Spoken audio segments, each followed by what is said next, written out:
This is a presentation of Northeast Streaming Sports.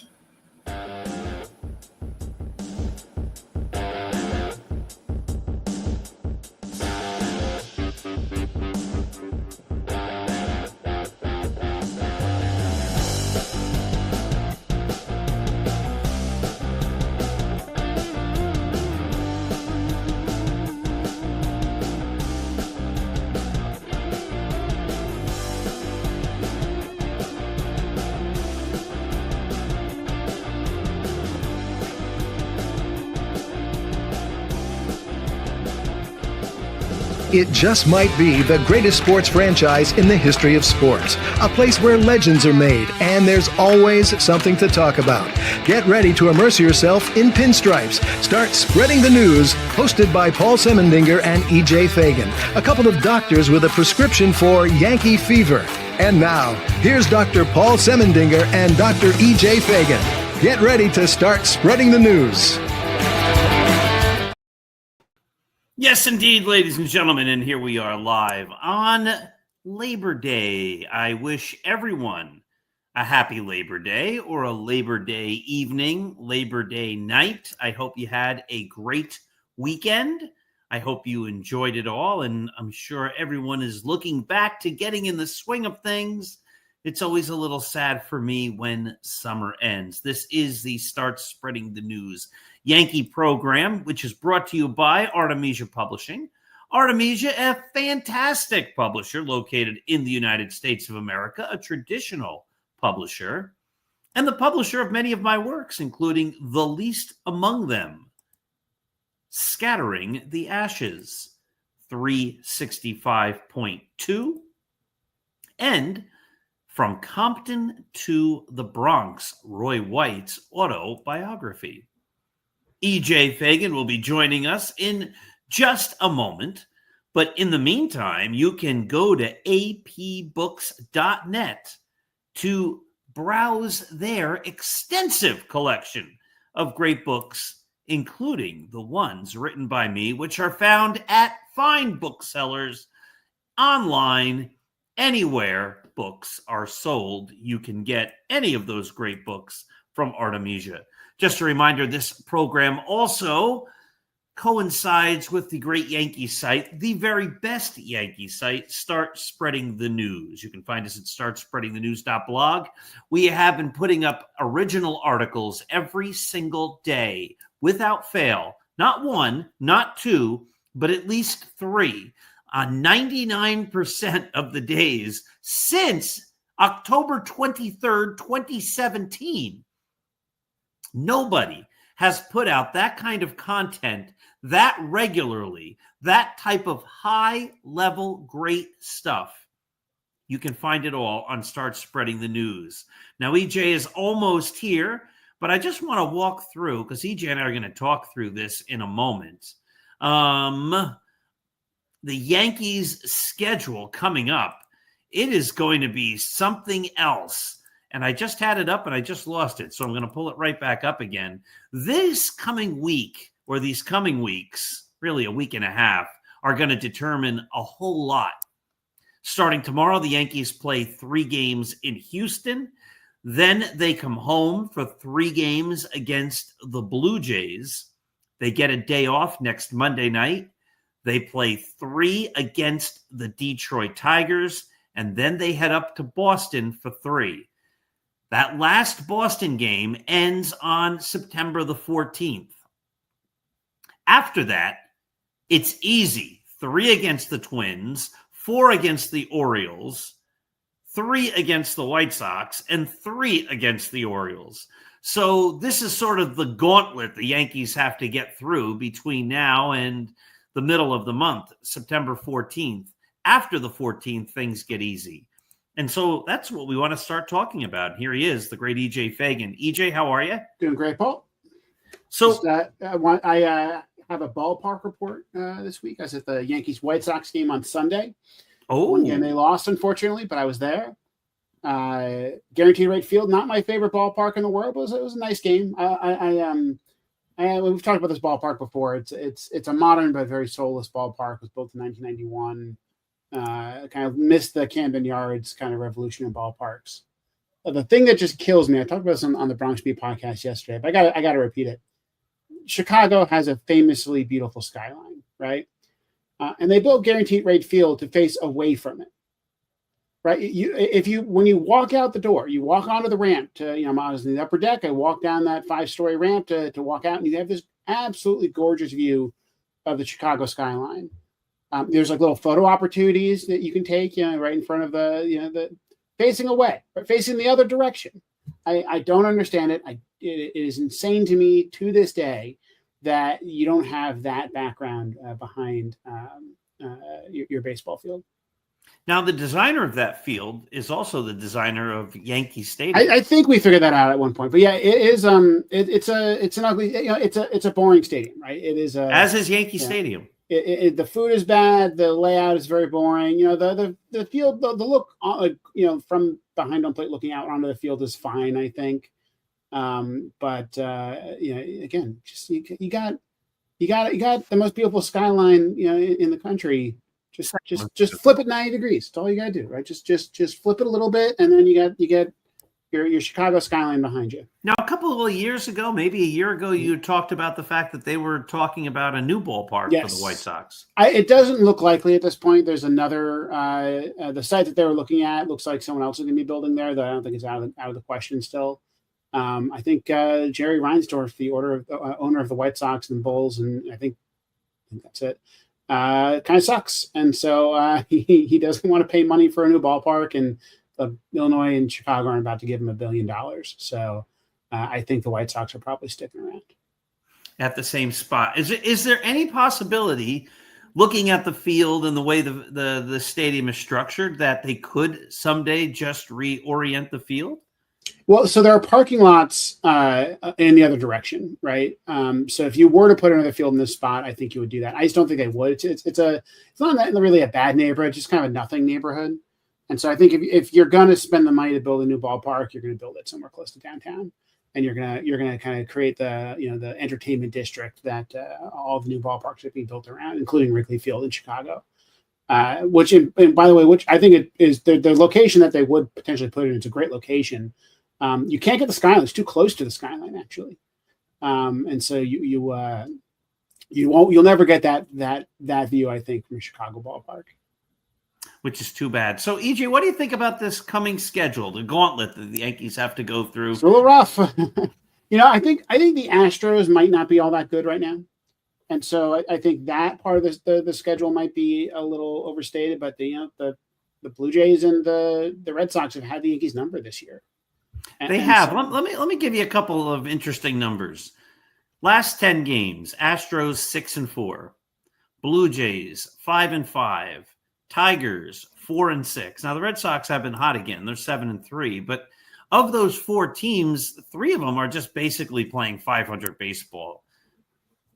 Yeah, there's no real super team in the American League this year. There's no real great team in the American League. You got a lot of guys who are going to win, if they're lucky, 90 games. And I think that's not a good thing, right? It's not that you can't say the Yankees are just as good as the other American League teams, and they basically are. But you also can't say that they are succeeding in any real way, right? I think a lot of these teams have kind of fallen flat in their faces. The Baltimore Orioles were a lot of people's pick to be the best team in the American League East this year. But there's still a lot of the teams that look like they were kind of on the up and up last year. They've either had injuries or just players not playing very well. Like Kansas City lost some of their great pitchers. Cleveland's had a really rough year. Seattle had a great trade deadline. It's been kind of bad since. It's a pretty mediocre set of teams, and there's only 6 of them. Beyond those 6, the teams get even worse. The American League is pretty weak right now. Right. So, I mean, a lot of people are making a big deal about this gauntlet that the Yankees are going to go through. But right now, the Yankees are tied basically with the Red Sox for the first wild card spot. They're 3 games over the Mariners, 5.5 games. The Mariners would be the last team, but they're 5.5 games over the Rangers, 6 games over the Royals, and 7.5 games over the Guardians. it seems as though the Yankees, they've especially made, with that they've end of made the the season, playoffs. they're Yeah, making the playoffs. The seeding is the question, right? The division's still up for grabs. And, if the Yankees can get over kind of their bugaboo against some of these teams, again, that last 2 weeks of the season should be really nice for them. So that's the question, right? Like, is it a permanent thing that the Red Sox can beat the Yankees, the Blue Jays can beat the Yankees? I don't know. I'm a big believer in big sample sizes, and over the course of 140 games so far, these teams are all basically the same. And I think you could argue that the Yankees have faced tougher competition than like the Tigers, for instance. Well, you can, right? The Tigers are in the Central, Yep. and the Yankees are I've made this point a couple times on Start Spreading the News on the blog over the last week or so. Yeah, they're facing bad teams, but you have to play those bad teams. They're part of your schedule. Yep. So instead of getting them in July or June or May or whatever, they're getting them now. And the other teams obviously have already played them. So you can discount the wins, but you still have to play those teams, and they're beating those teams. And if the Yankees had beaten the White Sox 3 out of 4 in the middle of June, and then the Twins, however many they won against the Twins, and however many they will win in the beginning of July, nobody would say, well, they only beat up on the bad teams, because they would just be interspersed with other teams. But the fact that they're all coming together at the end, that's not the Yankees' fault. They still have to play those teams. Yeah, I mean, at the end of the day, it's what the 162 game schedule's for, right? To kind of figure out who's best and who's worse. I just think the way I think about this division right now, it's like I think the Blue Jays aren't very good. I think they're lucky to be where they are. I look at the talent on this roster, and it's just like it's not even close to the talent that's on the Yankees roster. And they've won more games than the Yankees, but the run differential is half of what the Yankees run differential is. You look at their pitching staff. It's like Kevin Gausman, Chris Bassett, Jose Barrios. None of them are having good seasons. They're all having average. They're all average major league pitchers. Max Scherzer's not being too great. I mean, the bullpen's been bad. You look at their hitters. Their number one home runner has 24 home runs, which means like the Yankees have 5 guys better than that. Vlad Guerrero Jr. is not having a great year. George Springer's having a good year, mostly a good first half. I really do think the Yankees should be better than this Blue Jays team. And I think what's probably going to happen is they're going to gain games on the Yankees. The Yankees are going to gain games in the Blue Jays throughout this last month. Will they gain 3 games? Yeah, that's a lot. 3 games is a lot. I think the Fangraphs gives us about a 20% chance of that. And then you look back at all those times we've complained about Aaron Boone's decision-making and the organization's decision-making, and you go like, man, they could have squeezed out 1 or 2 more games there, right? Like, if the Yankees lose the AL East by 1 game, and then they lose the bye, so they have to go to a first-round wild card, and they lose a 2-game series, with a 3-game series against the Red Sox with Garrett Crochet pitching, one of those games. Like, I just think you'll have to look back at all those kind of things we've been complaining about and say, like, this was a season that got away from them. Hope that doesn't happen. Like, I think we still very much could win this division. The Yankees, I think we'll talk about, I think despite playing, even though they're playing not that great teams, I think have looked great lately. And maybe they'll actually keep that hot streak going against the good teams. Speaking of doing great lately, I mean, obviously they lost that last game against the White Sox. But how's this for a week?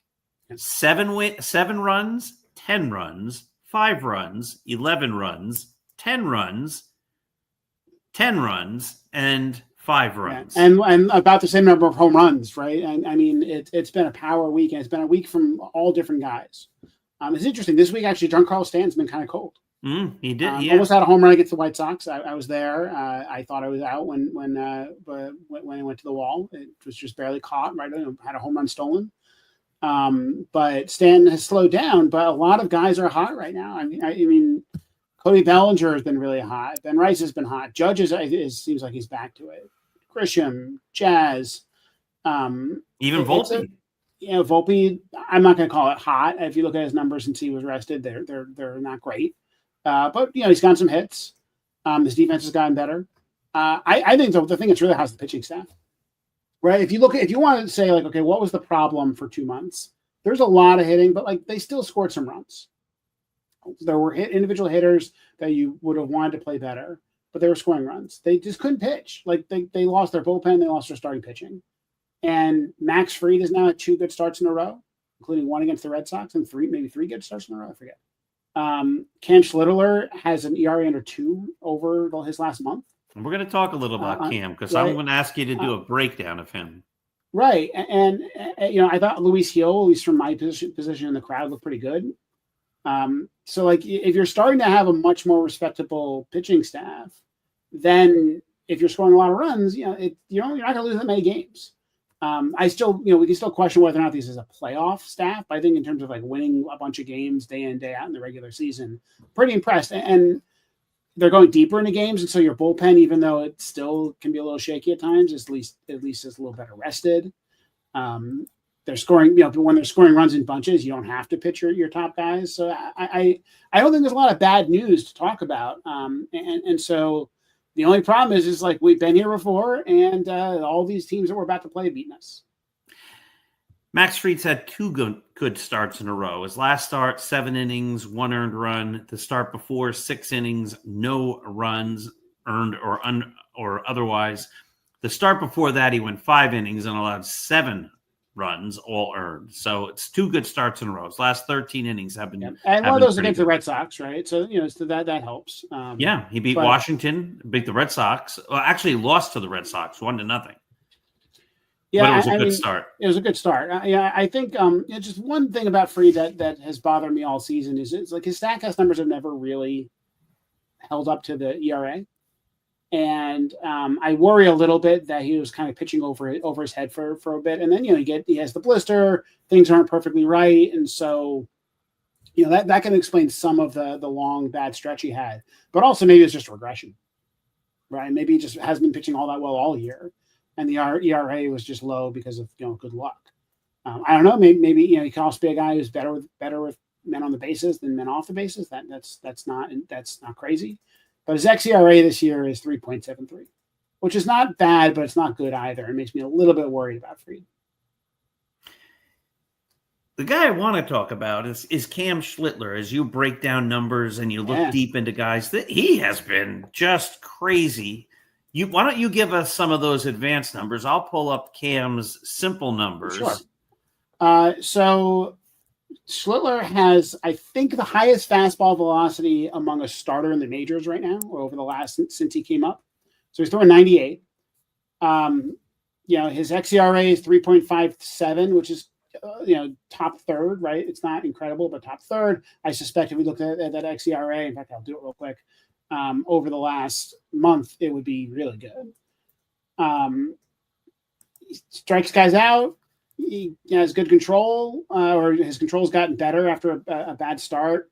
Kind of a fly ball guy. Like there's nothing elite in the profile except for the fastball velocity, but there's also nothing alarming in the profile, right? Like it's not that. I don't think it's that complicated. Right? I think we said this when he was a prospect. He's 6'6", he throws 98. Like that's fine. Like you're going to be fine for the most part. And then what I think we've seen over the last, especially the last like 4 starts, he's starting to strike guys out. And I think he's been using his cutter as a strikeout pitch more. And I think it's just been really impressive. I mean, he's throwing 92-mile-an-hour cutters. Like it's the kind of thing you can do when you throw that hard and when you're 6'6". All right. So this is the last 5 starts, 5 innings, 2 runs, 5 innings, 1 run, 6.2 innings, no runs, 6 innings, no runs, 6 innings, 1 run. And as you pointed out, his last 3 starts, 6 innings, 8 strikeouts, 6 innings, 8 strikeouts, 6.2 innings, 8 strikeouts. So he's striking guys out. He's just been dominating. It's been fun to watch. Yeah. And you understand if he has an adjustment period, right? So you say those first couple of starts, it makes sense. Wasn't all that great. Since August 1st, on top of the numbers you just said, his xWOBA is 288. He has barely allowed any barrels. Expected batting average of 211. 26% whiff percentage. I mean, these are really good numbers, right? I'd say they stop short of elite, right? So you want elite, you'd say that whiff percentage goes up a little bit. You'd say that control gets a little bit better. But a 288 xWOBA, that's an ERA of like 3. That's pretty good. I think he's definitely a playoff starter at this point. Probably your number 3 starter. I was going to ask you that because Luis Heel seems to be coming around. You watched him pitch, right? Was he the starter on Sunday? He was a starter on Sunday. I mean, I thought he looked good. He had some quick innings. He had a lot of really bad swings by the White Sox against him. I think that Heel. It's really tough to start midseason, right? We saw when Rodon had a very similar injury and missed a similar amount of time. He had a lot of trouble coming back and being effective. Some other players have done it. Like Clark Schmidt, for instance, has come back and been effective with some early season injuries. Garrett Cole last year. So it's like his fastball velocity has been down a tick. His control hasn't been great. But you go like, okay, like he needs some time. He deserves some time to prove if he still has it. I think over the last three or four starts, he's been good. He's been kind of bend not break. Yeah. And, well, here you go. 5.1 last 5 starts. Starting on August the 9th, going to most recent. 5.1 innings, 2 runs, both earned. 5.1 innings, 1 run earned. 5 innings, 2 runs, 1 earned. 5 innings, 1 run earned. 5.1 innings, 2 runs, both earned. I mean, that's 5 very good starts in a row. The only thing I'm seeing is he's not going as deep in the games and he's not striking out as many batters as Schlittler. And that could be the late spring training thing. I think Heel is probably a better weapon out of the bullpen this year. Again, like he's not fully built up. I don't completely trust him. I really think that there's a world where he starts a playoff game and he walks 5 guys, right? I mean, that's just kind of who Luis Heel's always been. There's been stretches, especially like the first 3 months of last year, where he walked, instead of walking a ton of guys, he walked just a lot of guys. And because he's so hard to hit, I think it was at that time the hardest baseball starting pitcher to hit in the game. He was great, right? I mean, we were talking about him starting the All-Star game last year. And since the second half and then this year, like the stuff is down a tick. He's still hard to hit. He's still good. But I wonder if you say like you're going in for 1 inning, air it out, pitch as hard, throw as hard as you can. I wonder if you can get some like Dylan Betances energy. I think about Phil Hughes on the 2009 team. I mean, that type of energy, I wonder if you can get out of Luis Heel. And, then the question is basically like, I don't think it's a competition with Schlittler. I think Schlittler has just been clearly better for all the good stuff that Hill has. I mean, Hill's fastball moves more than Schlittler, but Schlittler throws harder and has had more recent success. Hill won the Rookie of the Year last year, but the ERA was, in the mid 3s. It wasn't like he had like a Paul Skeens kind of season. And so I don't see any reason why he gets the benefit of the doubt. I think the question is it him? Is it Warren? Is it Ryan Yarbrough? Is there some piggyback situation, especially in the division series? This is if the Yankees get the bye, if they win the division, they don't have to play the wild card. This is a decision you punt to the championship series. If they don't get the bye, well, there's a situation where they might have to pitch your number 4 starter as your game 1 starter in the division series. And that means your game 1, I believe, and your game 4 starter. So you're saying you're really betting a lot on a Hill or Warren or bullpen game or Yarbrough or whatever if you go to the wild card series. That's why it's so important to win the division. Because if you win the division and get the bye, then you get to pitch Rodon and Fried for 4 of the 5 games of the division series. Or at the very least, you hope that you can, win the wild card game in series in 2 games. Because then Schlittler would pitch 2 games in the DS. I can't disagree with anything you're saying. Let's move on to September call-ups. Kind of routine. Yarbrough. Well, I think Escara, because of the way that Ben Rice is kind of the role Ben Rice is playing in this team, is like a sneaky important call-up. We have a lot of games where you have where you have Ben Rice and Austin Wells in the same game. You have no catcher on the bench. And that's been, in a way, good for the Yankees, right? I think that means that like their overall catching position has been better than it would be because you have a starting caliber catcher in every game. But it makes it difficult to do some strategic stuff. They're both lefties. You always have that situation that you have to worry about with an emergency catcher. I just think having the extra catcher on the bench will allow them to kind of use their big bench coming soon, especially with Austin Slater coming back soon. you would like them to be able to pinch hit. So let's say both Wells and Rice start the game. You'd like to see, say, Wells or Rice isn't great against lefties, get pinch hit against a lefty reliever for a Slater or a Goldschmidt or an Ahmed Rosario. That's kind of how this roster is built up. Rice just kind of makes that a little bit. Having Rice and Wells in the lineup just makes that a little bit harder. You don't really want to pinch hit for one of your catchers. So I think that will matter a little bit. I mean, again, it's not very exciting, but Escarza, I think, a decent player. He's a major league caliber player. But when Slater comes back, doesn't Escarza go back down, or do you have one fewer pitcher? Well, I don't think you have one fewer pitcher. I wonder if who would you send down? Volpe. Who would you send down? Yeah, I mean, you're not sending down Caballero. Yeah, Dominguez hasn't been playing very much. I don't know. I think it's probably Escarza, because if this decision could have been made 2 weeks ago and Escarza could have been up. But I think Austin Slater would actually get real at bats for this team, and I think that we've actually seen the White Sox even did this. The Yankees kind of get exploited by lefty relievers because they just have so many lefties in the lineup, and that's why they traded for Rosario and Slater.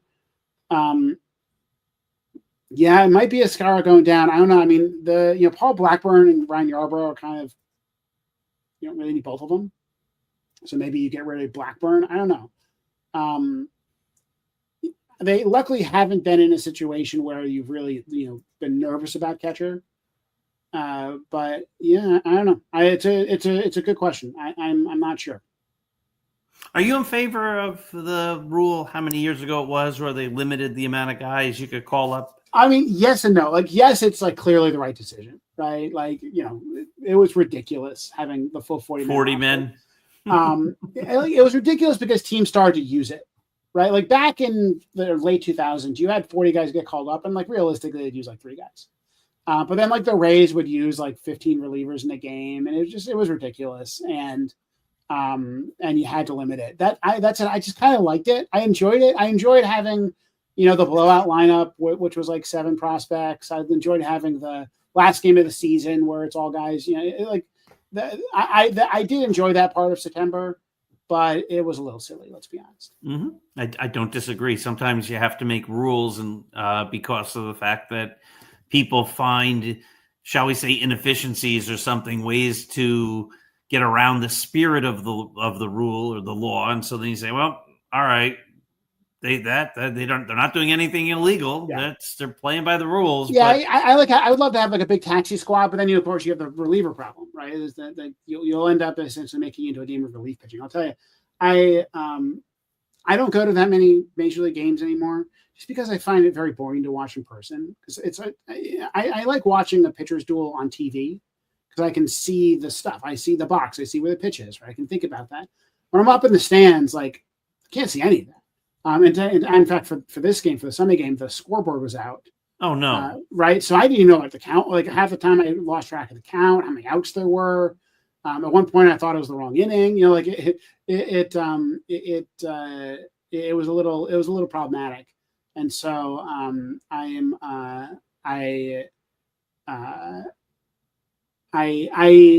but when there's contact, the game is fun. Like I love watching. Like I have so much more fun watching like a tough play, or even just like a routine double or something in the field, because there's just so much that goes on that you can't see on TV that I love. I mean, you have all these observations that you don't see on TV as you watch players go, and you just don't get that on. You only get that if you have contact, if you have low strikeouts, not allowed through true outcomes. If you have relievers coming in every mid-inning, that slows the game down tremendously. This is actually a pretty fast game, all said. But I've just been to so many games that were just like nothing. I couldn't see anything happening.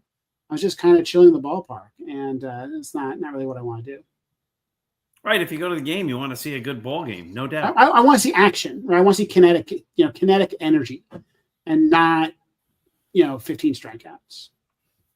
And 4 home runs and 12 walks. Right. Like I want to see some stolen bases. I want to see some singles. I want to see some great fielding plays. There were some really actually in this game. Do you bring the infield in? Is it going to bunt? What do you pinch hit here? I mean, I think the extra the base. Saturday game would have been fun to watch in person, right? That 10th inning was actually kind of crazy. But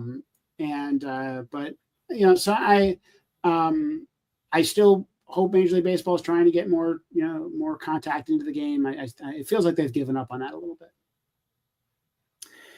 My last question of the day, EJ, is the Tuesday discussion for tomorrow. Then maybe you might have some things, or we cut it a little short today. Either way is good for me.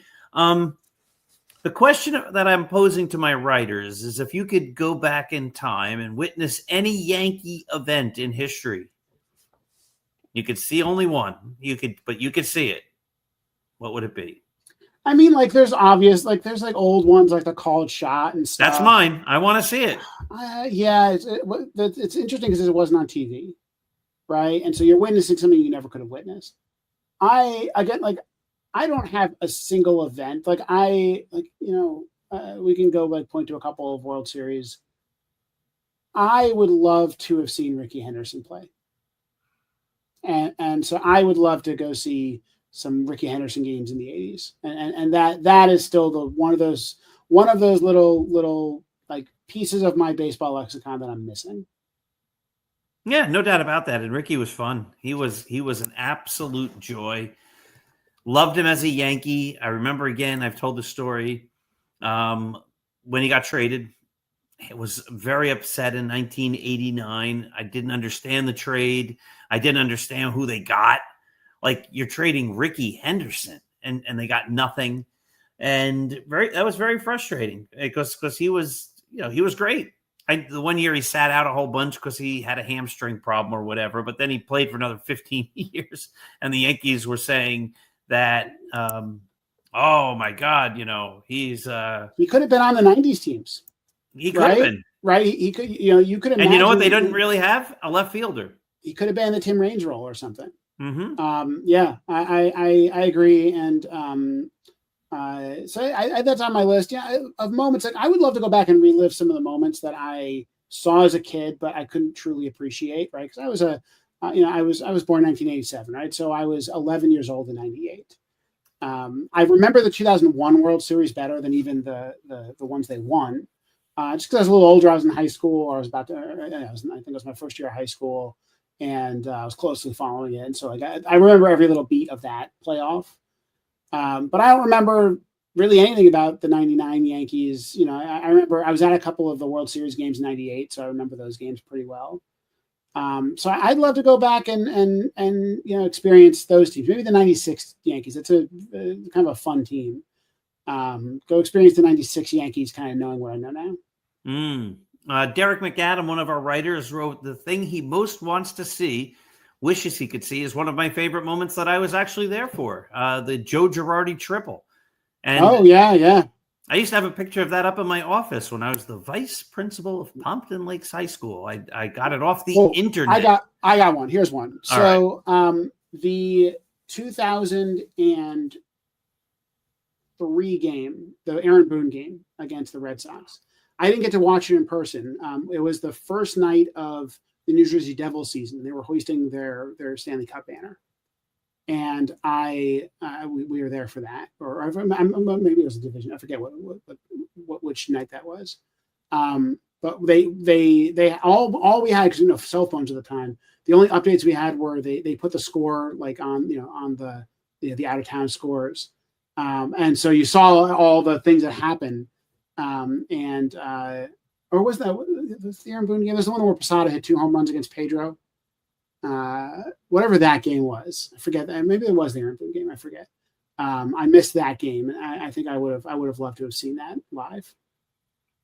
That game was amazing, and if you think about it, the Yankees acquiring Aaron Boone. You might disagree with part of this, but part of this is absolutely true. They win the playoffs against the Red Sox in 2003. Then they blow it in 2004. But Boone, over that winter, goes and plays basketball and wrecks his knee. And then he tells the Yankees, I did the wrong thing. showing that he's an honest guy. And you wonder if that plays a role in the Yankees eventually hiring him as the manager. But maybe. even outside of that, and I think it did. I think that home run and the way he approached that played a role. But if he doesn't get signed and then he doesn't wreck his knee, the Yankees don't get A-Rod. And I wonder if that's a good or a bad thing. Right? That's what I'm saying. It's an interesting thing. A-Rod had his first 5 years-ish with the Yankees were incredible, right? He had the 2 MVP awards. I don't know what the 05 and 07 teams would look like without him or with somebody else there. I don't think I don't remember if there was another third baseman they could have gone out and gotten. He was pretty good in those other years. 04, 06, 08, 09. He had a good year and a good playoff. And then they made the mistake of extending him. Right? He opts out. It was the first real opt out I ever remember. And he's older at the time. I forget he's like 30, but he's coming off a great year. And, they signed him to another 10-year deal. And that was a bad deal. That was one of the worst deals, maybe the worst deal of Brian Cashman's tenure.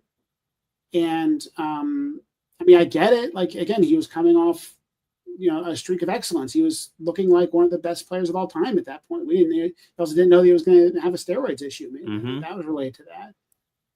Or maybe he did. I don't know. Then you think about what do those kind of mid-2010s team look like if you don't have a couple of really big albatross contracts around your neck.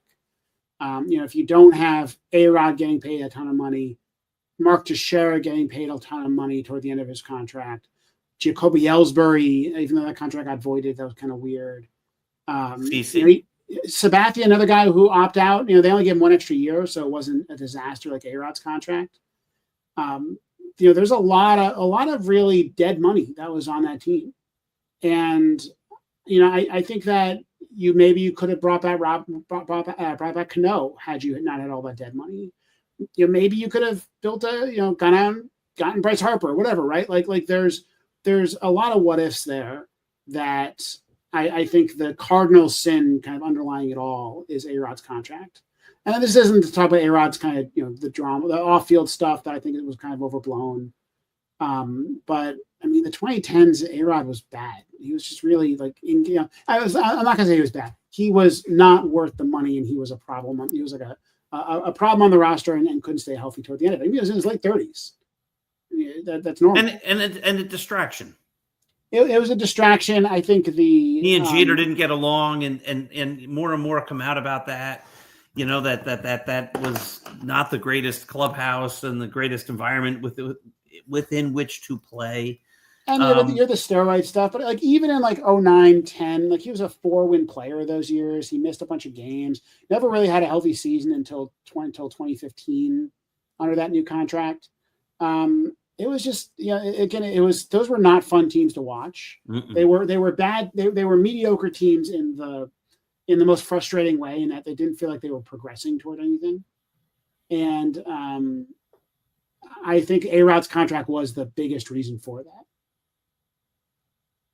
Don't disagree. All right, EJ, do you have anything for me? You have any thoughts? Let's see. Do I have any thoughts? Here's one. So there's a wonderful video that baseball YouTube channel called Made the Cut made about Ben Rice. And it was asking a question that I've asked, that others have asked. Ben Rice has these crazy StatCast numbers. I don't know. Can you bring up the StatCast page real quick? It's a fun one to look at. It's a beautiful page. And the question is, okay, his real numbers are good, but they're 30th best in the league. Are you sharing them with me, or am I getting them? Can you bring them up? It's easier for you to share your screen, I think. I'll have to get them then. All right, hold on. You want me to go to StatCast? Yeah, well, here, I'll do it real quick. All right. So Rice, here, let me share my screen right here, because I just think these numbers are so much fun to look at. Right? If you look at the StatCast page, you are looking at a Juan Soto, Aaron Judge level hitter. Look at all the red. 98th percentile in xWOBA, right? 293 expected batting average, 95th percentile, 576 expected slug, 94 mile per hour exit velocity, really good barrel rate, incredible hard hit rate. I think that all jives with the player we watch, right? I'll tell you one thing. Looking at him in person, I don't think I've ever seen Ben Rice play in person. He's a big dude. I mean, you could tell from the upper decks, like this is one of the biggest players on this team. Look bigger than Paul Goldschmidt. Look like a bulked up guy. It's impressive they're still playing catcher and still running pretty well, given that. But you look at these numbers and you go like, this is a player who should be better than an 817 OPS, right? I mean, his numbers are merely good, and the question was why, right? And there's a well-known type of player that underperforms their expected WOBA, and those are players that hit the ball to center field.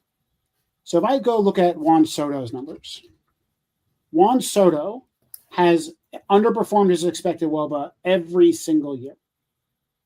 So this year, his WOBA is 383, his expected WOBA is 440. Last year, 40-point difference. The year before that, 10-point difference, 25-point, 9-point, right? Like this is a thing that's very consistent for Juan Soto. And the reason is that if you look at his spray chart, the spray chart here is just his hits. But if you look at his outs, he makes a lot of outs to deep center field. And there's other players like this. Judge, for instance, underperforms his expected WOBA, which is off the charts crazy. Up until this year, at least he did. And that was because, he had a lot of long fly balls to center field, and that's impressive. But those count the same as a pulled home run. And a pulled home run, you don't have to hit as hard. And so an equally hard hit ball that's pulled has a higher expected outcome than a ball to center, to up the middle. So it's kind of the reverse of the advice you often give players. And if you look at Ben Rice, though, doesn't have that. Ben Rice is a pull hitter. He is a real normal pull hitter that like Cody Bellinger, like Isaac Paredes, like Jazz Chisholm, a lot of guys who outperform their expected numbers because they're hitting the ball down the line. So a not so hard hit ball goes out. So what's the reason? What conclusion are they drawing, or are you drawing? I think it's luck. Just bad luck. It's just bad luck, right? Like I think that if you look at all of the other players who have a similar, he has the second highest gap between WOBA and expected WOBA in Major League history, or in StatCast history. So since 2015. And who's number one? Do you Juan know that? Soto this year? Actually. Oh, wow. Yeah. If you look at that, and you look at the other players who are up there, all the other players that are up there are not pull hitters. They're up the middle hitters. So there's not really an explanation. He's not slow, so he's not losing a bunch of doubles to singles or getting thrown out where he shouldn't have been thrown out. Like Stan has underperformed. I think that might be part of it. You just like there's not there no one I have not found an explanation for this. And this video by a non-Yankee fan is like, I think he's just getting unlucky.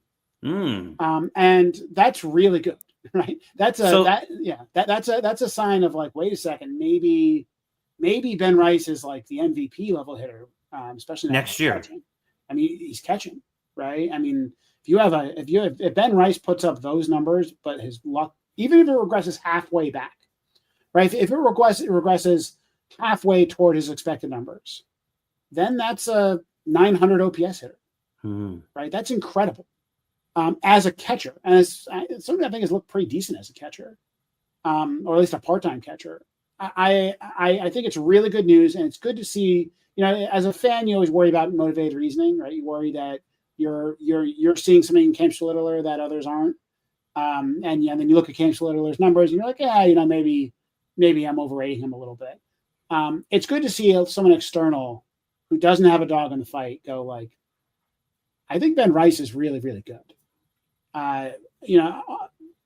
Volpe, Dominguez, Wells, they're all struggling to hit in the major leagues, and they're all major league players, but it doesn't look like any of them are on track right now to be stars. We'll see with Dominguez, but I'm concerned there.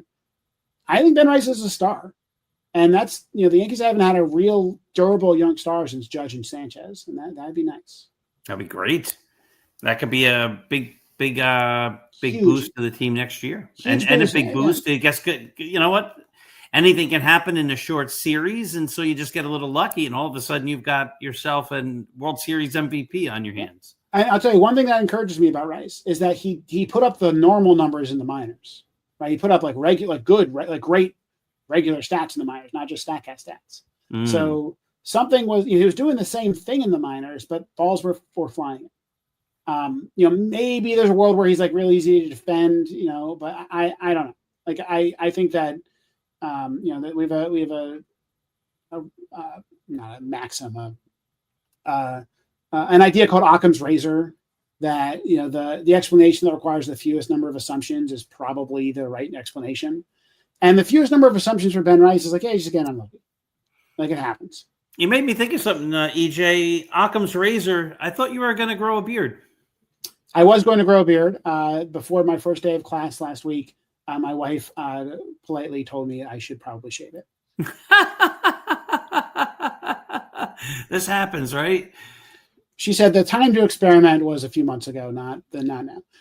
So the beard is done for the semester. Maybe we'll bring it back this winter. All right. I hope that you're teaching in the fall and the spring semester too. Yes. Yep. All right. So I got a month. I got a month, right? I got a month to grow it. That was my 2-week beard or week beard. The December through mid-January period. There might be a December through mid-January. There might be a Christmas beard. We'll see. We'll see. All right. Well, that sounds good. EJ, I think we're going to wrap it here. We're going to say a great job as always. Thank you again. Thank you to all of those who watched. Remember, my dear friends, if you're going to add comments and they make no sense or they're just trolling, then we're not going to put them up. And you can say the Yankees stink because of X, Y, and Z, and EJ and I might even agree with you. But if you're just going to say Yankees stink, well, okay, fair enough. You don't have to like the Yankees. I still like the Phillies, but that's a whole different story. All right, my friends, have yourselves a wonderful day and a wonderful week. Let's go Yankees.